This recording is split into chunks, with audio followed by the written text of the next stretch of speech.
Hello दोस्तों।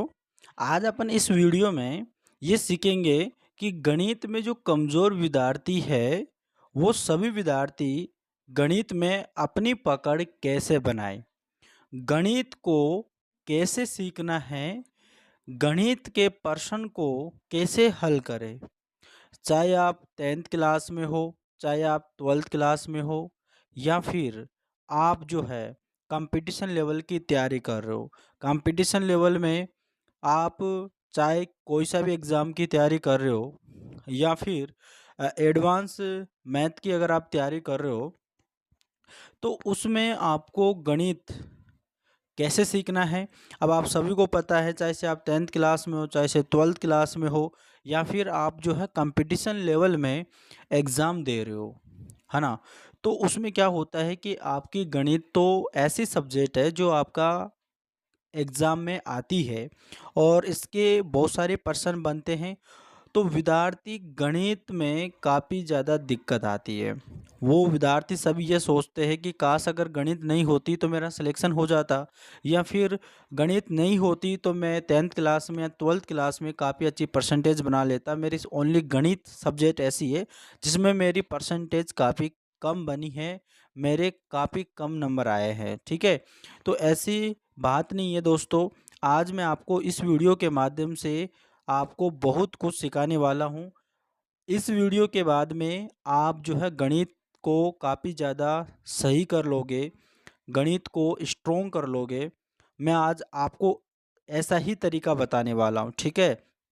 तो सभी लोग जिन्होंने चैनल को सब्सक्राइब नहीं किया है तो चैनल को सब्सक्राइब कर लेना, और अपने दोस्तों के पास में भी इस वीडियो को शेयर कर देना, ताकि उनको भी काफ़ी ज़्यादा हेल्प होगी। तो दोस्तों यहाँ पर चलेगा, सबसे पहले आपको क्या करना है। देखो, आपको मैं यहाँ पर जो है 7 चीज़ें बताने वाला हूँ। अगर वो 7 चीज़ें अगर आप डेली करते हो तो यहाँ पे गणित में आप अपनी पकड़ बना लोगे, और मैथ में यानी गणित में प्रत्येक प्रश्न जो है आप हल करने लगोगे। तो चलिएगा, सबसे पहले जो 1 नंबर पे आता है वो यहाँ पे होगा आपका सिलेबस, ठीक है। अब सिलेबस क्या है दोस्तों, चाहे आप 10th क्लास की तैयारी कर रहे हो, या 12th क्लास की तैयारी कर रहे हो, या फिर कंपटीशन लेवल की तैयारी कर रहे हो, सबसे पहले आपको सिलेबस के बारे में पता होना चाहिए, है ना। तो सिलेबस, आप कोई सा भी कंपटीशन लेवल की तैयारी कर रहे हो तो उसका जो है इंटरनेट से आप सिलेबस निकाल सकते हो, या फिर कोई सी भी जो बुक है आपके पास में, उसमें जो आप बुक पढ़ाई कर रहे हो, बुक में से आप पढ़ाई कर रहे हो, बुक में से आप जो स्टडी कर रहे हो, उसमें सिलेबस दे रखा होता है। तो उस सिलेबस को सबसे पहले आपको जानना है, सिलेबस में क्या क्या है, क्या क्या चीज़ें नहीं है। तो सिलेबस के बारे में आपको पूरी जानकारी होनी चाहिए, सिलेबस के बारे में आपको पता होना चाहिए, है ना। क्या होता है, बहुत सारे ऐसे विद्यार्थी होते हैं जिनको सिलेबस से कोई मतलब ही नहीं रहता है, और वो जो है कोई सी भी बुक ले लेता है, कोई सी भी बुक से पढ़ाई करने लग जाता है, या फिर इंटरनेट पे कोई सा भी वीडियो डाल के देखने लग जाता है। ऐसा आपको नहीं करना है। जो भी आपका टारगेट है ना, जिसकी भी आप तैयारी कर रहे हो, तो सबसे पहले देखो, आप किसी की भी तैयारी करो, चाहे से आप 10th क्लास की तैयारी कर रहे हो, चाहे से 12th क्लास की तैयारी कर रहे हो, चाहे से आप कंपटीशन लेवल की ही तैयारी क्यों ना कर रहा हो, लेकिन उस सिलेबस के बारे में आपको पता होना चाहिए कि इस चीज़ में सिलेबस क्या रहेगा, इसमें क्या क्या आने वाला है एग्ज़ाम में।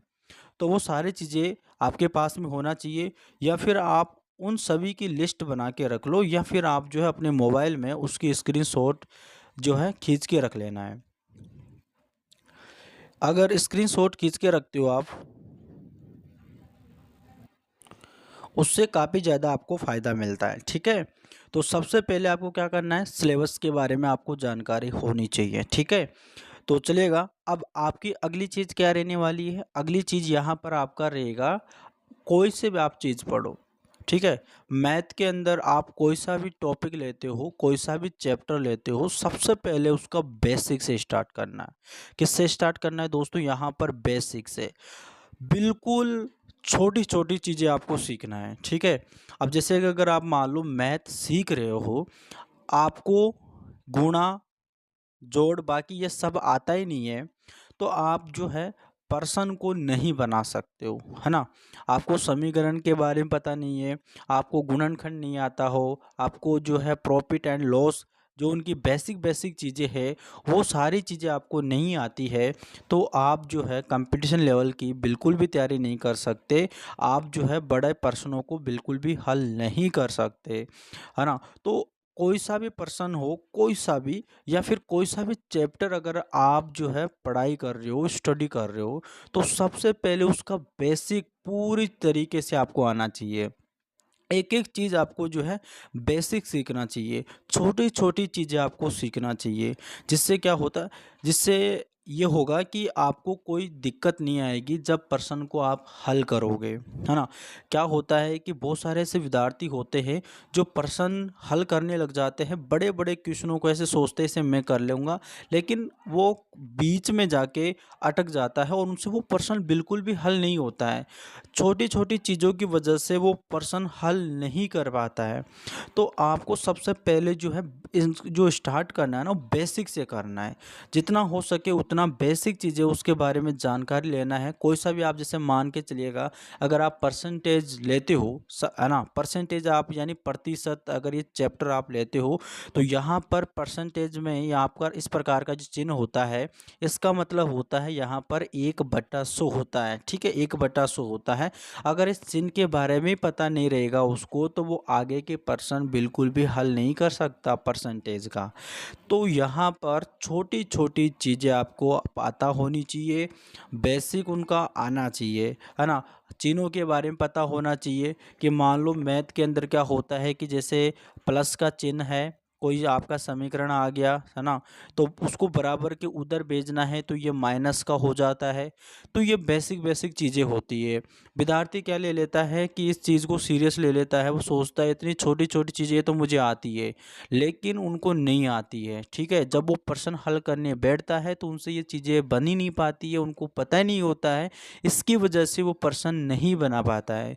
तो गणित सीखने का जो मैं तरीका बता रहा हूँ उसको आपको अच्छी तरीके से फॉलो कर लेना है। बहुत ही आसान भाषा में आपको मैं समझा रहा हूँ, छोटी छोटी चीज़ें आपको समझा रहा हूँ, ठीक है। और वैसे आपको वीडियो देखने से, और यहाँ पे आप चाहे से कोई से भी टीचर के पास में आप पढ़ो, ठीक है, कोई से भी टीचर के पास में अगर आप गणित पढ़ाई करते हो, या फिर आप जो है यूट्यूब पर क्लास लेते हो, या फिर आप ऑनलाइन कोर्स कहीं से ले रखे हो, तो आपको जो है सबसे पहले उसका बेसिक जानना होगा, है ना। देखो, आप कहीं से अगर आप पढ़ाई करते हो, ऑनलाइन पढ़ाते हो, तो वो टीचर जो उस पर्सन को बनाएगा, वो पर्सन वो सॉल्व करके चला जाएगा, ऐसे ऐसे होता है। लेकिन कभी क्या होता है कि पर्सन चेंज हो जाता है, लेकिन वो तरीका वही होता है, सारी चीज़ें वही लगती है ना। अगर उसका बेसिक उसको पता रहेगा कि हाँ, इस पर्सन को मैं ऐसे ऐसे बना सकता हूँ, इसको ऐसे भी बना सकता हूँ, तो एग्जामिनर उस पर्सन को कैसे भी चेंज करे, आप उसे बहुत ही आसान तरीके से बना लोगे, ठीक है। तो बेसिक आपको आना चाहिए। अगला है यहाँ पे, अगला यहाँ पर होगा कॉन्सेप्ट, ठीक है। कॉन्सेप्ट, अगर कॉन्सेप्ट अगर आपका बिल्कुल क्लियर होगा, है ना, कोई सा भी अगर क्या होता है, देखो ट्रिक एक होती है आपकी यहाँ पे ट्रिक। अब अगर आप कंपटीशन लेवल की तैयारी कर रहे हो तो वहाँ पे आपको काफ़ी ज़्यादा ट्रिक्स बताई जाती है ना। तो अगर आप गणित सीख रहे हो, अभी आप कंपटीशन लेवल में जाने वाले हो, तो भाई आपको ट्रिक के चक्कर में बिल्कुल भी नहीं पड़ना है, ठीक है। बिल्कुल भी आपको ट्रिक के चक्कर में नहीं आना है।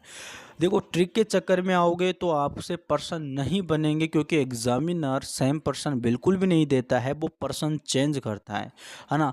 कॉन्सेप्ट आपका वही रहेगा, कॉन्सेप्ट में कोई चेंज नहीं होता है, लेकिन अगर वो ट्रिक से चलेगा तो उसका 100% आपका पर्सन गलत होगा। अगर कॉन्सेप्ट पूरी तरीके से क्लियर है तो एग्जामिनर किसी भी प्रकार से कैसे भी पर्सन को चेंज कर देगा, तो वो बंदा उस पर्सन को बिल्कुल आसान तरीके से बिल्कुल कम समय में बना लेगा। अगर आप कोई से पर्सन को हल करते हो तो वहाँ पे स्टेप बाय स्टेप पर्सन चलता है, तो यहाँ पर आपको पता होना चाहिए कि ये चीज़ कैसे आई, यहाँ पर ये चिन्ह कैसे आया, यहाँ पर ये किस प्रकार से हो रहा है, यहाँ पर कौन-कौन सी चीज़ें अलग से आई है, कोई चीज़ मान रहे हैं तो क्यों मान रहे हैं, ठीक है? मैथ के अंदर काफ़ी चीज़ें मानना पड़ता है तब जाकर प्रश्न हल होता है, ठीक है? और प्रश्न में ही बहुत सारी ऐसी चीज़ें छुपी हुई होती है जिससे प्रश्न बन जाता है। और कई बार क्या होता है कि जब टीचर उस प्रश्न को हल करवाता है तो बंदा ये सोचता है कि इसे तो मैं ही सॉल्व कर लेता, और जब सेम उसी तरीके से कोई दूसरा प्रश्न उसको दिया जाता है तो उस वो प्रश्न उस बंदे से सॉल्व नहीं होता है ना? क्यों नहीं होता है? क्योंकि उसको अपना कॉन्सेप्ट और बेसिक उसको जानकारी नहीं है, उसको उसका कॉन्सेप्ट क्लियर नहीं है। टीचर को तो होता है वो कैसे भी तरीके से बना देता है। जिसका कॉन्सेप्ट क्लियर होता है, कॉन्सेप्ट पूरी तरीके से क्लियर है तो वो ट्रिक अपने आप ही बना लेगा, उसको कहीं जाने की ज़रूरत नहीं है, ट्रिक जानने की ज़रूरत भी नहीं पड़ेगी। पहली बात तो ये है। तो सबसे पहले आपको कॉन्सेप्ट क्लियर करना है, जितना हो सके उसको कॉन्सेप्ट जितना क्लियर है, ठीक है? तो यहाँ पे अगला है यहाँ पर मैथ प्रैक्टिस, ठीक है? देखो भाई, आप अभी मैंने बोला है कि आप चाहे से यूट्यूब पर क्लास ले रहे हो या फिर आप जो है ऑफलाइन कहीं जाकर किसी टीचर के पास में कोचिंग कर रहे हो, मैथ सब्जेक्ट पढ़ाई कर रहे हो, तो अगर आप वहीं जाते हो, वहीं जाके पढ़ के आते हो, घर पे प्रैक्टिस नहीं करते हो मैथ की, तो कोई मतलब नहीं रहेगा, बिल्कुल भी मतलब नहीं रहेगा इस चीज़ का कि आप पढ़ाई कर रहे हो, कुछ चीज़ सीख के आ रहे हो, ठीक है? मैथ एक ऐसी सब्जेक्ट है कि जब तक आप इसमें प्रैक्टिस नहीं करोगे तब तक आपका जो है आपका दिमाग बिल्कुल भी काम नहीं करेगा, आपको कोई भी चीज़ क्लियर नहीं होगी पूरी तरीके से, ठीक है? एक तरीके से वो बोलते हैं ना रट्टा, तो वो रट्टा वाली चीज़ हो जाएगी। जो प्रश्न टीचर ने वहाँ पे करवाया, अगर सेम वैसा प्रश्न नहीं आया तो बंदा उस प्रश्न को हल बिल्कुल ही नहीं कर सकता अगर उसमें चेंज कर दिया तो सबसे पहले आपको जो है प्रैक्टिस भी करना है। पहले मैंने क्या बताया कि सिलेबस को पूरी तरीके से जानना है, फिर उस सिलेबस में जितने भी टॉपिक्स है, जितने भी चैप्टर है, उसका बेसिक चीज़ें आपको पहले पढ़ाई करना है, ठीक है? कोई सा भी चैप्टर आप स्टार्ट करते हो तो सबसे पहले उसका बेसिक मजबूत करना है, फिर कॉन्सेप्ट आपका क्लियर होना चाहिए, फिर आपको जितना हो सके उतनी आप उन प्रश्नों की प्रैक्टिस करना है, एडवांस में नहीं जाना है पहले। अगर एडवांस में चले गए तो आपका पढ़ाई से मन हट जाएगा, प्रश्न आपसे नहीं बनेगा तो आपका दिमाग खराब हो जाएगा, ठीक है? तो मैथ प्रैक्टिस जितना हो सके उतने आपको प्रैक्टिस करना है मैथ में, जितना हो सके उतना। आप चाहे से कितने ही प्रश्न आप सॉल्व कर सकते हो, या आप जो है यहाँ पर 100% सॉल्व कर सकते हो, यहाँ पर 200%, जितना प्रश्न हो सके उतने प्रश्न आपको मैथ में अपनी रफ कॉपी लेकर निकालना। उसमें क्या होता है कि जब अपन जो अपनी आप प्रैक्टिस करते हैं तो काफ़ी ज़्यादा प्रश्नों को अपन प्रैक्टिस में लेकर आते हैं, तो क्या होता है कि हमसे प्रश्न बनने लगते हैं, हमारा दिमाग काम करना स्टार्ट कर देता है, ठीक है? तो भाई प्रैक्टिस आपके हाथ में, अगर प्रैक्टिस नहीं करोगे ना तो कितने ही बड़े टीचर के पास में आप चले जाइएगा, अगर उसके पास में जो पढ़कर आते हो और अगर आप प्रैक्टिस नहीं करोगे तो कोई मतलब नहीं रहेगा, आप चाहे कोचिंग जाओ चाहे मत जाओ, ठीक है? तो यहाँ पर ये बात है। और रही बात, कोई से भी टीचर के पास में जाओ आप, टीचर आपको प्रैक्टिस के लिए तो बोलेगा, मैथ ओनली सब्जेक्ट में सब्जेक्ट के लिए बता रहा हूँ यहाँ पर, मैथ सब्जेक्ट के लिए, है ना? बाकी चीज़ें जो सब्जेक्ट बाकी अदर सब्जेक्ट है उसमें कर सकते हो, बट लेकिन ये मैथ तो आपका जो है यहाँ पर प्रैक्टिस आपको करना ही पड़ेगा मेरे भाई, ठीक है? अगला यहाँ पर है आपका कैलकुलेशन, ठीक है? अब देखो, मैथ एक ऐसी सब्जेक्ट है जिसके अंदर कैलकुलेशन होती है, ठीक है? मैथ में आप कोई सा भी पर्सन ले लो भाई, कैलकुलेशन से ही वो पर्सन बनता है, कैलकुलेशन होती है, और कैलकुलेशन में जोड़ बाकी गुणा बाकी सारी चीज़ें ही होती है उसके अंदर, ठीक है? अब बहुत सारे ऐसे विद्यार्थी बोलते हैं कि यार भाई ये मैथ के टीचर है और ये काफ़ी ज़्यादा जल्दी चल जाते हैं, इसकी कैलकुलेशन काफ़ी ज़्यादा फास्ट होती है, जोड़ गुणा ये सारी चीज़ें इतनी जल्दी करते हैं कि कैसे करते हैं? काफ़ी विद्यार्थियों का ये प्रश्न होता है कि यार ये मैथ का टीचर तो है, बट लेकिन ये इतनी सारी चीज़ें इतनी जल्दी सोल्व कैसे कर लेता है, इतनी जल्दी बड़ी बड़ी संख्याओं को जोड़ कर देता है, घटा देता है, गुणा कर देता है, भाग कर देता है, तो ये सारी चीज़ें कैसे कर पाता है, वो हम क्यों नहीं कर पाते? देखो भाई, मैथ का टीचर जो होता है वो आपका ऐसा ही नहीं बना है टीचर। टीचर वो बना है अपनी प्रैक्टिस पे, क्योंकि देखो मैथ का टीचर जो होता है वो बचपन से ही जब उसको मैथ में प्रैक्टिस करता आ रहा होता है, पर्सन बनाता आ रहा होता है, तो क्या होता है कि उसको सोचने समझने की क्षमता बढ़ जाती है ना? तब उसके सामने कोई सी भी संख्या आ जाती है तो वो प्लस कर लेता है, माइनस कर लेता है, जो गुणा भाग ये सारी चीज़ें वो जल्दी जल्दी कर लेता है। और हम जो विद्यार्थी होते हैं वो क्या हो उनसे जोड़ने बड़ी बड़ी संख्या आ जाती है तो उनसे जुड़ नहीं पाती है, घटा नहीं पाते हैं, काफ़ी ज़्यादा समय जोड़ गुणा बाकी में वो लगा देते हैं। और जो मैथ के टीचर होते हैं वो अपने दिमाग में ही सोचने से ही वो सारी चीज़ें हल कर देते हैं। तो ये कैसे होता है? देखो भाई, उनकी प्रैक्टिस होती है ना? काफ़ी सालों की प्रैक्टिस होती है, आपको पढ़ा रहे होते हैं, है ना? तो वही प्रैक्टिस है। और ये प्रैक्टिस आपकी अगर आप भी करोगे ना तो आप भी जो है मैथ के टीचर जैसे आप जो है प्रश्नों को हल करने लगोगे, आप भी जो है बच्चों को पढ़ाने लगोगे। तो आपको सबसे पहले प्रैक्टिस करना है, आपको कैलकुलेशन आपकी फास्ट हो जाएगी, आप स्क्वायर, घन सारी चीज़ें अपने आप जो है निकालने लग जाओगे।